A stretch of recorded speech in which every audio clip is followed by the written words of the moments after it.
Please do me a favor, folks. Rate that Lead Lag Live podcast series and spread the word. Any kind of help is always appreciated. My name is Michael Gayed, publisher of the Lead Lag Report. Joining me for the hour is Mr. Tho Bishop, whom I think a lot of people are going to enjoy this back and forth we're going to have here. Tho, for those who are not familiar with you or your work, introduce yourself. Who are you? What's your primary area of expertise, and what are you doing currently? Yes, I'm the communications director for the Mises Institute. Been an honor to work here for many years now. Obviously, the Mises Institute's dedicated to Austrian economics. So we have a very cynical view on the Fed, focus a lot on the consequences of politicizing money. And again, the really bad incentives of our institutions, particularly this quasi-government corporate sort of axis that all sorts of consequences on the global financial scale. Before that, I worked for the House Financial Services Committee. I was deputy communications director back from 2011 to late 2013. So I've seen the congressional view of things and just how completely incompetent and ill-informed at best a lot of the legislative is when it comes to issues of money and banking. And not an economist by trade. I don't have a fancy PhD behind my name. Very privileged to be able to hang out and be good friends with a lot of young and very talented up-and-coming Austrian scholars, both in the US and abroad. But I think where my specific niche with the Institute is someone who is a lot more interested in politics than a lot of the Mises Institute crowd.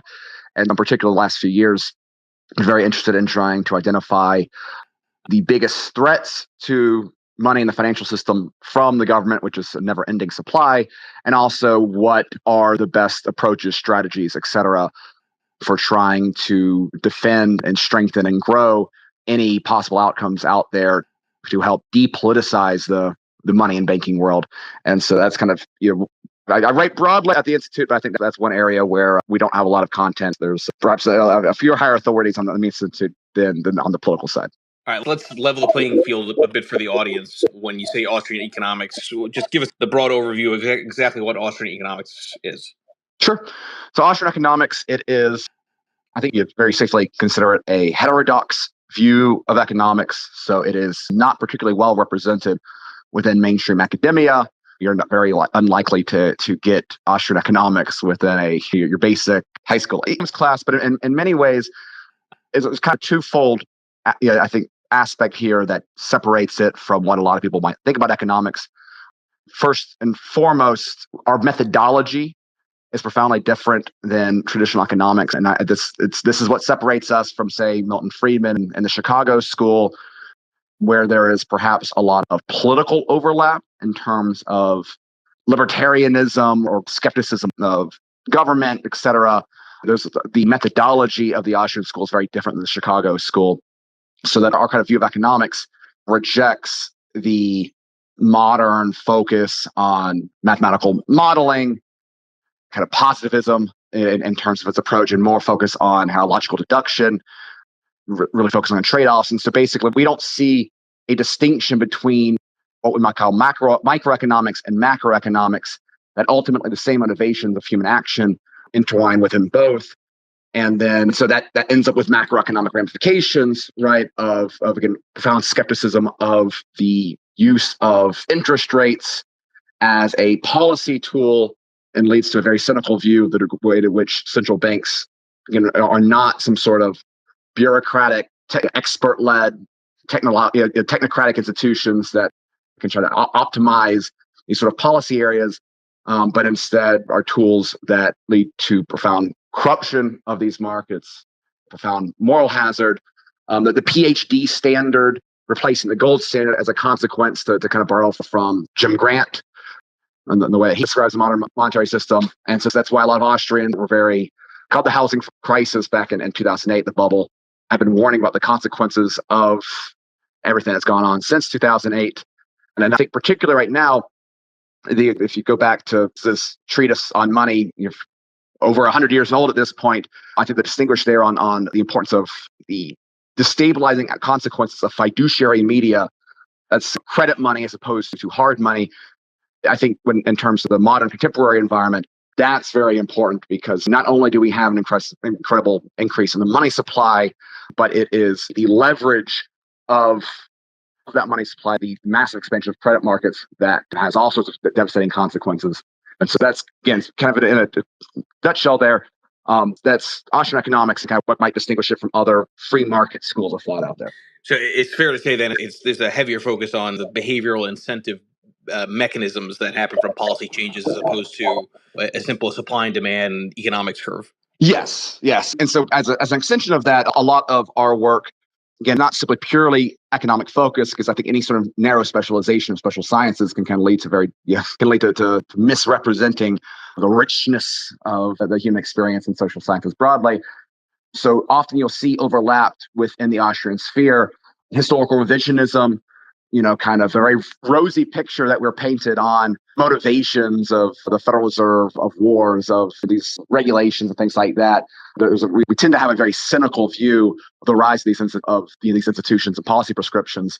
And again, I think that if you're engaging the modern environment with the viewpoint that various powerful actors, I don't care if it's the Fed, if it's public health authorities, et cetera, if you're coming from the mindset that these people are well-intentioned but perhaps mistaken in certain main areas, I think you're missing a much bigger part of the story here, which is, I think, sometimes, in the best case, greed, and sometimes explicit hostile intent. And so that definitely, I think, colors a lot of Austrian analysis out there. All right, so that's a good area to, I think, focus on this, because you used the word correctly. So motivations of the Federal Reserve.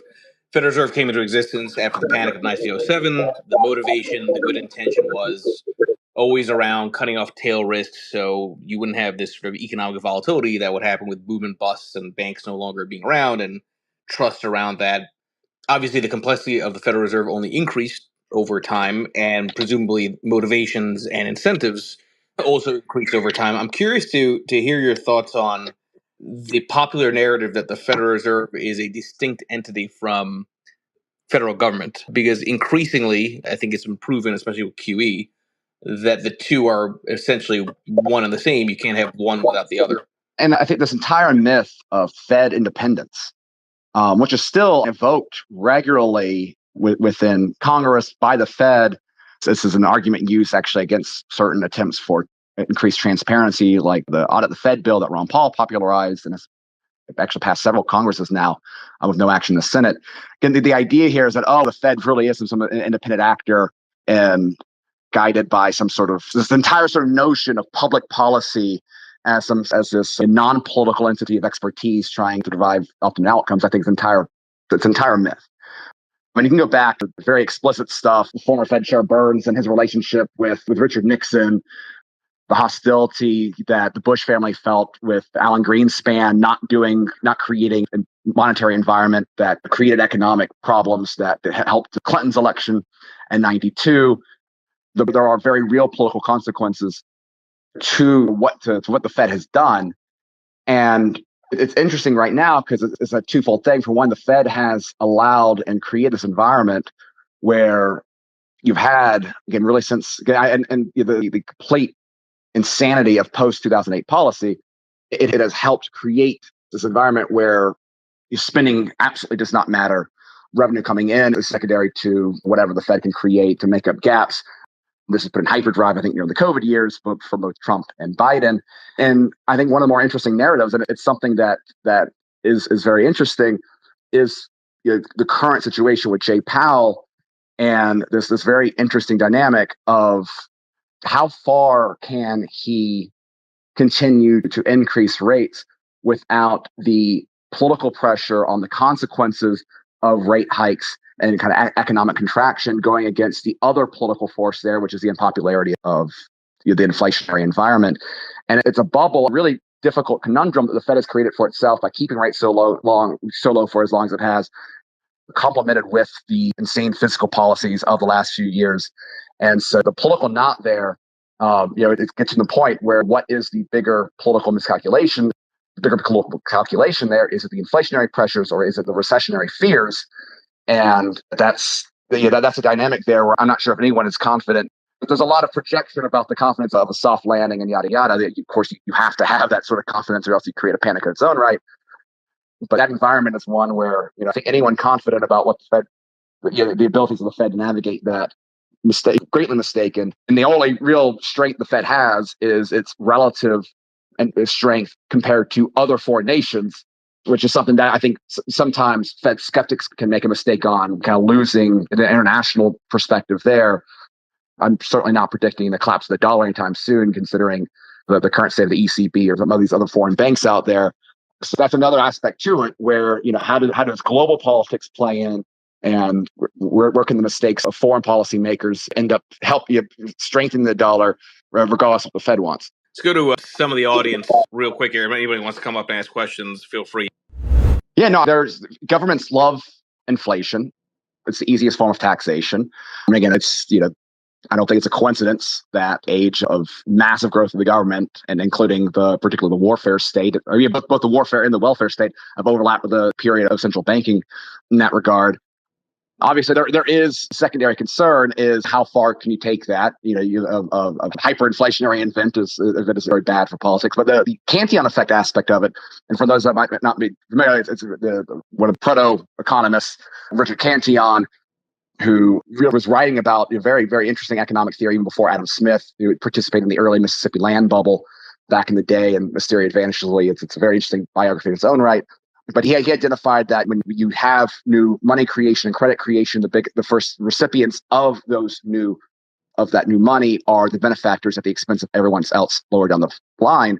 And so what that's created, and this is one of the large missing narratives, I think, on both, obviously the progressive left, and I'm never surprised when the progressive left is economic illiterate, but I think it's very interesting in the current political environment where you have the national conservative movement, you have the right-wing populist movement that at least pays lip service to the concerns of working class Americans. There's a gigantic blind spot if you're not talking about the consequences the Federal Reserve has had in massively increasing this economic inequality that we've seen, again, particularly ramped up since 2008.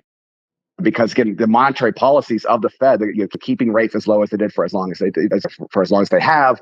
You think about all the money pumping into various big businesses during COVID. It's sure everyone got their Trump bucks, but that paled in nothing compared to the massive increases of the wealth of Jeff Bezos or Bill Gates.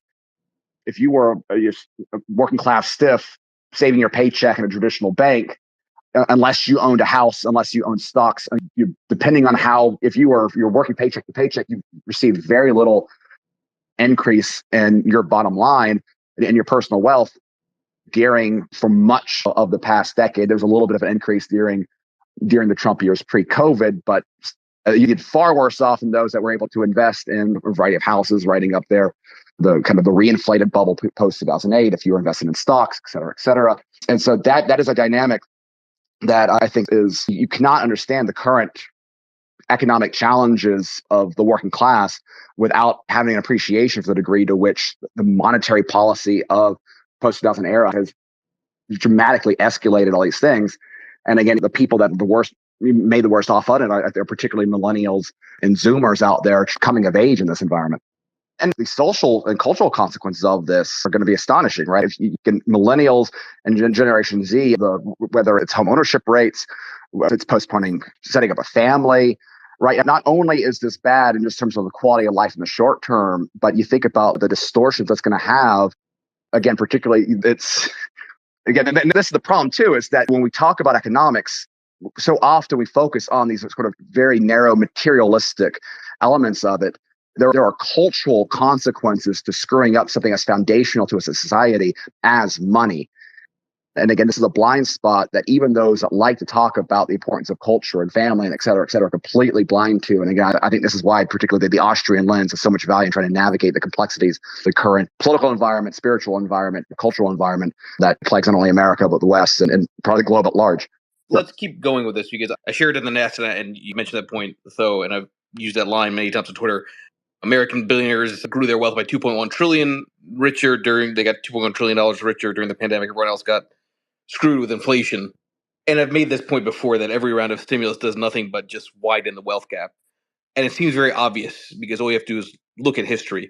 I'm curious, though, just why do you think it is that, let's call it the average American, average consumer, citizen, they're not really seeing what seems blatantly obvious, that all these constant boom and bust cycles simply concentrate wealth to the 1% of the 1% of the 1%. Why isn't there more pushback by voters? Is it a function of education, of distraction, of media narratives? Talk through that for a bit. I think all those play a role. I think the biggest aspect, though, is that particularly in the last several decades, the monetary craziness. And I mean, you just for the sake of simplicity, if we think about everything that's happened since 1971 and going off the gold standard, that it overlapped with this period of globalization that has had a tremendously deflationary effect in terms of the cost of creating computers and video and TVs and all sorts t-shirts and all sorts of things that are part of the pure American lifestyle. The cost of providing those goods and services has gone down significantly despite the lower purchasing power of the dollar and as the consequences of monetary policy, right? So if you are living your daily life, a lot of Americans might be content with more or less their material well-being time after time, or at least not angry enough to go right in the streets. As long as people have full bellies, they're willing to withstand hardships, or at least take matters in their own hands. It becomes very difficult. And that's honestly one of the reasons why I myself was very surprised by the midterm results, because I thought stuff like $5 gasoline and radical increased price of eggs and steak are exactly that sort of material discomfort that Americans really had not suffered as such a broad way. I'm not trying to dismiss the pain felt during the financial crisis or the calm bubble or anything like that. I think Americans have been very lucky that there's been larger macroeconomic effects that have helped offset the consequences of Federal Reserve policy. Alongside of that there's been a very ingrained move by the Federal Reserve to make the mindset of not just the public, but also Congress, who is supposed to be theoretically in charge of weights and measures, and it has an explicit constitutional duty to kind of be the regulator of sorts of the money supply. There's been a very deliberate propaganda campaign, really mastered by Alan Greenspan, who was the pioneer of what they call Fed speak, that used all sorts of verbose language to say nothing in terms of these congressional.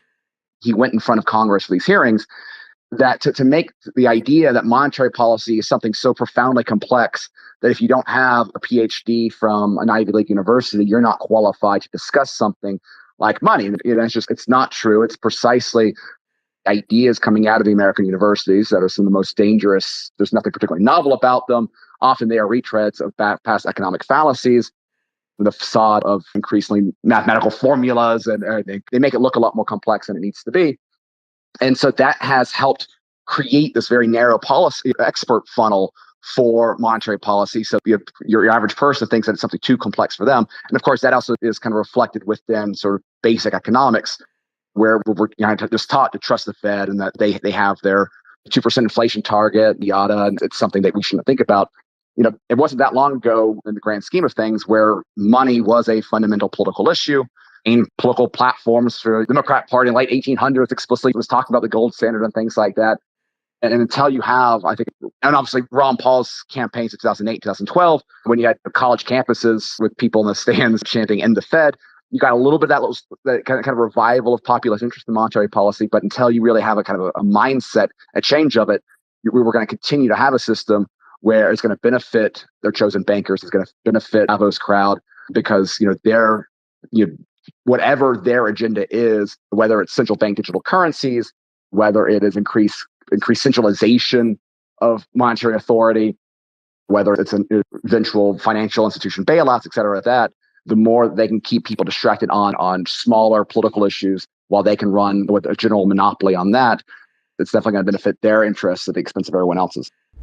I appreciate the question. And again, I don't want to say there's a monolithic Austrian view on this per se. And I know within the libertarian world, political overlap with it, there's going to be a different viewpoint there as well. I tend to think that, particularly Citizens United, with the degree to which what we've done is we've created the incentives already in place for the political infiltration, right? Political influence over the large policy decisions. And so whether or not that takes the form of, I think the Citizens United case in particular, dealing with media products and things like that, trying to smear political opponents or whatever, whether that comes in the form of super PACs that pump in their own sort of marketing, things like that. I think those are more symptoms of the more fundamental problem, which is the degree to which the regulatory and political environment has allowed for the capture of financial markets, of money, and things like that. And so while if you had a big populist uprising, and the overturn of Citizens United, for one, I think that there is a mistake to assume that non-explicit political speech isn't political in its own. If you think about the ways through which the traditional media has its own sort of propagandizing aspects to it, the way that they're able to shape the narrative on political issues, on campaigns. You look at the way, and I'm not trying to say that the opponents here were some sort of profound beacons of civil brilliance by any means, but if you look at the way the media was able to promote or frame the Herschel Walker versus Warnock debate in the Senate, the media narrative there would have had no impact by Citizens United at all. And yet that entire campaign framing was a gigantic boost for Warnock. So if anything, I kind of the use of super PACs, of these sort of campaign side armies that Citizens United empowered, helping the more decentralized media framework that I think allows for the potential of improved political discourse, which is not to say that's always the case. Right? There's a lot of nonsense out there as well, but it allows for the opportunities to get beyond the very narrow gatekeeping aspect of traditional media in that regard. But again, I do think, though, there is a very real, larger institutional consequence of when you have incentives in place of big bank, big corporate power at large, the capture of the revolving door of regulator in these industries, when you have Fed chairs that are able to go and get billion-dollar speaking fees in front of certain groups and then claim that their interests are about the people rather than the people financing them. All of that is I think, a complete joke. I think the policies reflect that it's a complete joke.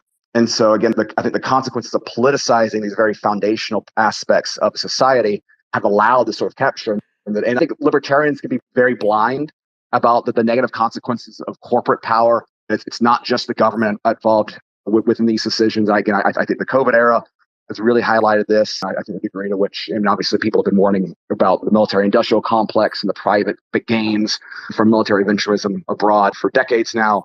So I think libertarians can have a blind spot generally about the degree to which the incentives of private corporations are Randian heroes rather than, more often than not, resembling the Randian villains of in the first stories. And that's why I do have some sympathy with some of more populist right in dealing with this sort of stuff. But I don't think Citizens United itself, and the money in politics is the problem. I think it's the degree to which money actually pays off in your investment in politics that is the problem. Reset the room here. Everybody, please make sure you follow Tho Bishop for spending the time here. And again, if anybody wants to come up, ask questions, click that bottom left mic request button. This will be available as podcast under that Lead Lag Live banner.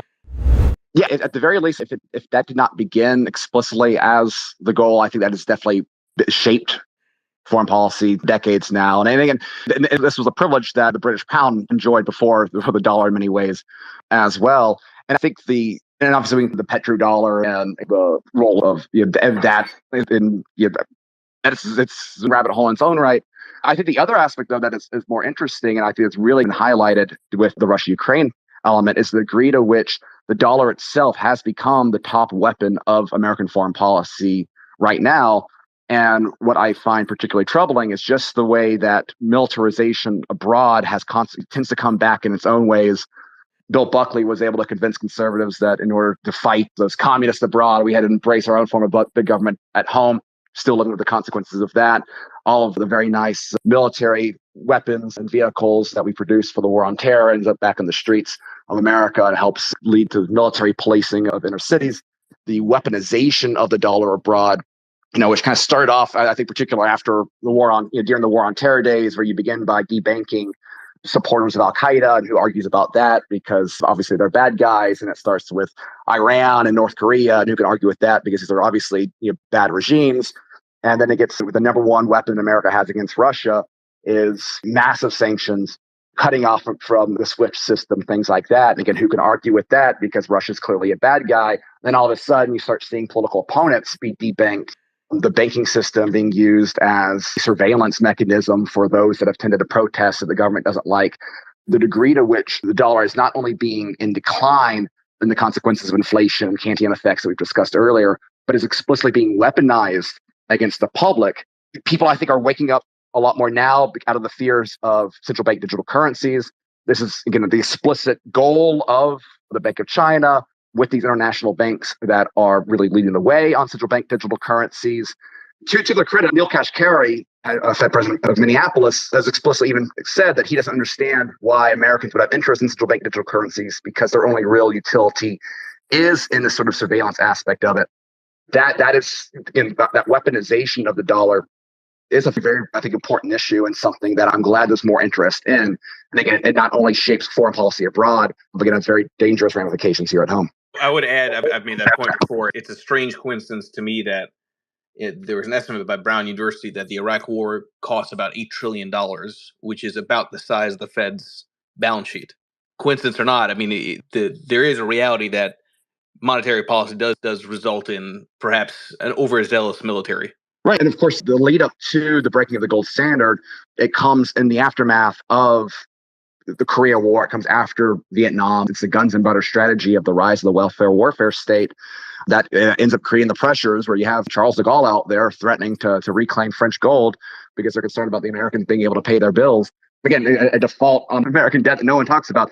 It was the those are the early stages of, again, the middle stages of American empire abroad that created the very ramifications there that needed that break from gold in the first place. If you were to have that same sort of standing right now in the post-Bush years, that would create a very different international strain out there. So yeah, again, I think one of my favorite Ron Paul lines is, again, it's not a coincidence that the era of total war coincided with the era of central banking. No, I think this is definitely something that's going to have a very grave generational component to it. And perhaps I think one of the ways to really illustrate this, if we think about outside of the US, if we think about millennials in the UK, if we think about millennials in Europe, we're already seeing, I think, a far quicker collapse of the quality of life for a lot of working age non-Americans, where the consequences of monetary policy, which resembles a lot of the problems we have here, right? When you have the housing issues, you have the decline and the same quality of jobs out there. Part of that is that you have people that just can't afford to retire the same way that they would have back in the day. You're looking at what's going on with millennials outside of America. I think you're already seeing a foreshadowing of what we should expect here at home.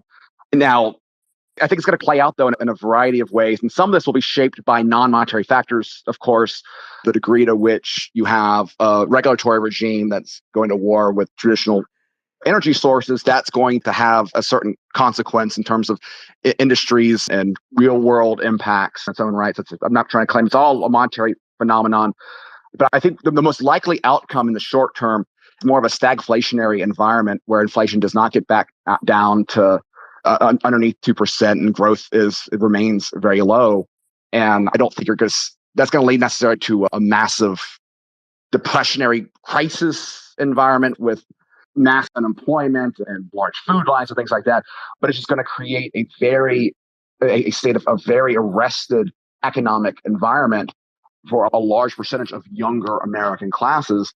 And the ability for them to ever climb out of that is going to be very difficult. And again, I think that's consequence in terms of family development and things like that. The larger, and I think further down the line, the degree to which American families right now are subsidized, moral argument about Social Security and things like that. But when you consider the unfunded liabilities of Medicaid, Social Security, things like that, fiats for this in terms of real value, in spite of general increases trying to keep up for cost of living and things like that, I think what you're going to end up seeing is the manipulation of these measures until you get to the point of full out insolvency, right? And so I think the people that are in their 50s today expecting to be able to benefit from Social Security that their parents or grandparents enjoyed in 20 years are going to be in a very difficult situation. I think people that are heavily invested within treasuries or those conservative investment classes, I think that the consequences of their being not paying out the way they thought they were is very real. So I think in the short term, we're looking more at an environment of just stagflation and arrested economic growth. I think that the larger ones are going to be the systemic problems that America ends up facing. But again, though, I think America is going to continue to have an advantage globally relative to everyone else, simply because I think in the short term, you're going to end up seeing weaker currencies, starting off with smaller countries, I think eventually leading up to a euro crisis. Other countries are going to face the consequences of parroting, if not going farther than the insanity of what the Fed's been doing the past decade. And within that, the dollar could, I think deflation as a phenomenon is a real possibility in the short term, because if you have international currency crises, the flock is going to continue to be to the relative security of the dollar. And so the privilege that Americans have, I think, is going to continue. So I'm trying, I know it's very easy for Fed skeptics out there to call for the collapse. That's not what I'm saying at all, because again, I think for all the problems that the Fed has, that the American government has, our ridiculous debt levels, our hedonistic ways, all of that being said, we're still better off in the way that a lot of these other foreign countries and their central banks are run. The best export America's had has been our insane economic views from our universities that trickle out through central bankers elsewhere.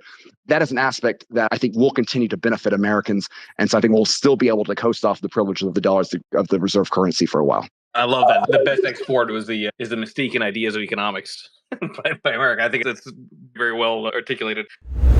Great question. I wish I had a silver bullet. One of the Mises Institute specific focuses is we're a lot less interested in public policy and reforms and things like that as we are on education, that this is literacy issue. And the problem is that majority of people, they rely upon either the government or some form of media apparatus for any information they have about economics broadly conformed. And what economics really teaches you is who's ripping us off.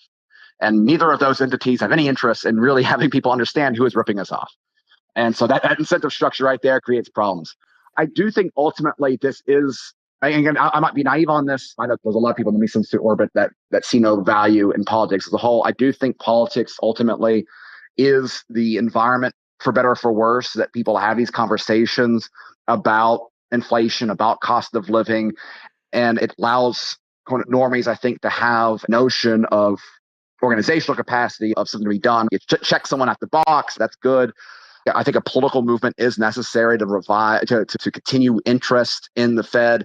And again, it's very interesting the degree to which a political campaign like Ron Paul was able to translate into people reading 800-page complex economic treatises, right? So that we need, I think, that replicated in other countries. And it's very frustrating the degree to which a lot of people that think of themselves as very well-versed in economics retreat to the sort of high intellectual sort of tone about things, rather than, I think, engaging in a more populist style rhetoric. And so again, I think particularly when, for example, in the UK, I think it's extremely concerning that there doesn't seem to be any real center-right voice out there that has any sort of plan on how you can help millennials, or has any sort of voice that goes to the very real concerns that millennials have about their future. And I think that ultimately, if you can't tie this back into the Fed, or into the Bank of England and monetary policy, and identify how the policies of our government don't simply reward fat cat people, but do so explicitly at your disadvantage, then we've lost. The left has been able to do this very effectively for their own ends. Everything from climate change, right? It's poor people suffering because fat cats have very wealthy homes and they have increased their global footprint, and they'll go around in the private jets communicating this message, taxing the rich, et cetera, et cetera. The left is very good at highlighting at selling the narrative that poor people are explicitly being victimized by these policies. The right, this shouldn't be something that should have a left-right axis there. And I know some people are uncomfortable with this component, and that's fine too. There are actually some very interesting left-wing commentators out there. Nomi Prinz, the progressive, that has written a great deal about the corruption of that Fed Wall Street access. There was an economist that wrote The Machine of Inequality about the Fed, came out last year. I can't remember her name off the top of my head, but so it comes from Fed criticism from a left-wing perspective too. It's something that can work on both sides, honestly. But I think ultimately a political conversation, it is where most people had these sort of conversations. Of course, on the other side of it, though, is that you also saw a renewed interest, I think, in economic theory, particularly of the Austrian school, with Bitcoin and cryptocurrencies. If you think that understanding the collapse of the dollar will make you richer, then that creates its own incentive structure to get people interested in its own way there. Given the nature of, I think, the ecosystem around Bitcoin and a lot of the bad components in there, FTX and the like, I'm interested to see the public perception hit Bitcoin and crypto takes for a while, and how that ends up overlapping with public interest in economics. But I also think, though, that those that it was in the Bitcoin world that were the most interested in being economically literate, not simply Bitcoin literate or crypto literate, were the ones that had the strongest warnings about the Sam Bankman-Frieds of the world. Caitlin Long, was quoting Mises at Bitcoin conferences, warning about the consequences of leveraged Bitcoin.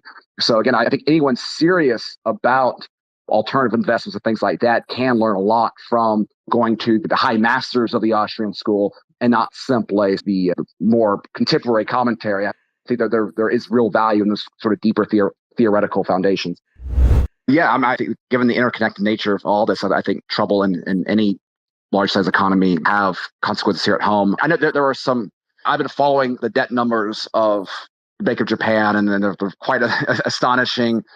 There are far better analysts on the specifics of the Japanese economy and Abenomics and everything within there that have written for Mises.org. We've had several scholars that have specialized on the specifics of Japan, so I'd highly recommend looking up their work. If you Google Mises in Japan, you'll find it very quickly there. So I don't want to go too far beyond my skis because I know it's more than just simply debt numbers and things like that. I'm not trying to overly simplify some of these macro things. But yeah, I think that Japan poses issues. I think another one, something that I've done more research of my own on is, as you can see, the consequences of China. And I think that's one of the areas where, the American hysteria on rivalry of China in the long term, the economic fundamentals, they're extreme debt levels, the very bad state of China. I trust Japanese accounting far more than I trust Chinese accounting. I think that benefits an economy right there. The complete politicalization of the CCP's control over their industries. I think the ramifications of China melting down, which then would have direct consequences for a variety of economies out there and keep escalating. I think there's a lot of international challenges out there that when Americans will just simply focus on our own fundamentals and concerns about why aren't people showing up to work and our own problems at home. But there's a mountain of international problems that will have its own ramifications whenever those things pop. And I'm not interested. I'm not equipped to time any of that sort of stuff, but there's hot spots all around the world right now that people need to be worried about and the consequences that will eventually have to the U.S. Again, with the other potential benefit there being that, instability abroad tends to benefit the dollar at home. Since you mentioned populism before, though, I'm cynical that this would ever happen. But is there any chance in hell that you could get a populist movement towards austerity? Because I think you can maybe argue the Tea Party was maybe the start of that, and then that kind of obviously totally fizzled, right?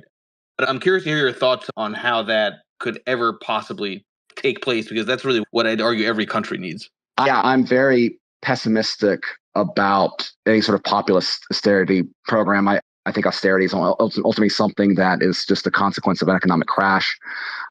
That doesn't mean, though, that I don't think that there are meaningful steps that a sort of populist political approach could take that would make some profound differences here. I think one of the biggest ones is in much the same way that there's been a lot of progress made on the education front with vouchers and things like that. The idea that it can take the government spending as it currently exists, perhaps higher than it should be, but if you simply try to decentralize the authorities of that spending to as much as you can down to the state level and then down to parents with kind of a Arizona style school voucher program, that can improve some of the incentives there in ways that have positive policy benefits.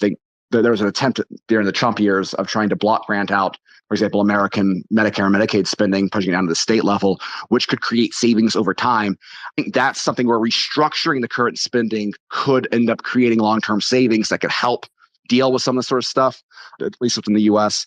I think there's perhaps some ways that, again, I don't think you're going to get another side of populism that, again, libertarians tend to not have a good answer to, is that people like getting benefits, right? And so if there's a way, for example, to think in terms of monetary reform, I think the idea of trying to pass some sort of requirement that the Fed adopts a new set of rules or some of these sort of technocratic approaches are always going to face the problem that you have institutional resistance to anything that changes what the Fed's doing. Because too many powerful people benefit from it. But if you can create a dynamic where, for example, if you were to exempt capital gains taxes for alternative money, be it gold, silver, cryptocurrency, et cetera, you then have an industry buy-in that, people that would be benefit dramatically from that sort of policies, and you would have a class of people that currently hold those assets that benefit from it that might be able to play a role there. So I think there are some ways that you could make, I think, meaningful steps in the right direction from a populist perspective, but unfortunately, I don't think austerity is, a genuine cut in services or government programs is going to be in the cards. We'll do one last question to Nostradamus again. Everybody, please make sure you follow Phil Bishop. By the way, Phil's also got a book on Amazon. I shared it earlier in the nest on the anatomy of the 2020 crash. Yeah, and obviously Mises was writing in a different era, and this is a topic that Austrian scholars have, I think, very good debates off of. I know Bob Murphy is firmly, he would agrees with you in terms of Bitcoin being a fiat currency. There are others who do not. So it's an open debate within modern Austrian scholars with, again, academic credentials beyond my own. But I said, again, it's not simply, these are very ongoing debates with very good Austrian scholars out there. And I think that's one of the great consequences of Bitcoin is that it has provoked a lot of very good intellectual discussions within Austrian economics that benefits all involved. And again, the Mises Institute has a number of great institutions out there, our Austrian Scholars Programs, our Quarterly Journal of Austrian Economics, where these debates are playing out. And I recommend anyone interested in these topics to engage with that material. Seyfeddim Ammous out there is a big fan of Joe Salerno. There are several younger scholars that have done work on this. Demelza Hayes, a PhD scholar who's been through a fellows program. Say that Thornton has written on Bitcoin as a sound, non-political alternative out there. So yeah, there's a variety of, and Bob has written a book on Bitcoin himself. So there's a variety of debate within the topic. So that, yeah, there's a lot of good intellectual engagement on the issue. I appreciate everybody joining. Please make sure you follow Phil Bishop. Thank everybody for participating with the questions. And if I don't get to see anybody that's here in a later space, sucks for you. Okay, all good. Thank you, Phil. I appreciate it.